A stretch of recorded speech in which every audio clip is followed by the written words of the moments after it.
congratulations to our player of the game, Cade Flores, and Northford assistant coach, Renzi Bahar. Coach Renzi, siguradong gigil na gigil kayo nitong mga nakaraang buwan to get the win again. Pero ano ba yung nakita mo sa kanila ngayon? Anong nagbago? Lalo na dun sa 40-point third quarter nyo. Paano nyo ba sila kinausap before this game and nung halftime to light up this kind of fire from them? Yes, first of all, I would like to thank the Lord for giving us this win. Yun lang, lagi naman rin i-remind sa kanila ng coaching staff, especially ni Coach Bonnie, to play hard every game. Kasi actually we're practicing hard kung paano namin napapakita yung gusto namin manalo sa ensayo. Plus, every practice we're complete na kumbaga kung ano yung meron kaming players, yun yung linalaban namin for this conference.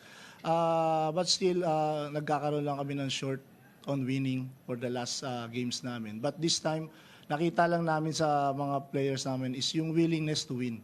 Yun lang naman yung laging pinaalala ni Coach Bonnie na although ngayon is medyo ito yung players na meron kami, kumbaga lumabang kami na para manalo. Not na yung parang manghina kami kung ano man yung nangyari for this conference for us.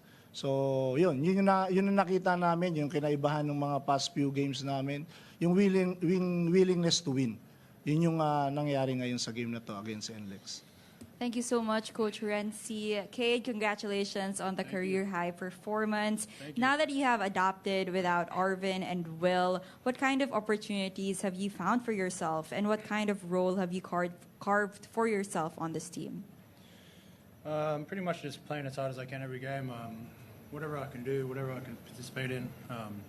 Right now, trying to look into helping out a lot more in the offensive end, but as you all know, I'm a defensive player, and yeah, just doing what I can to help the team win, as we did today.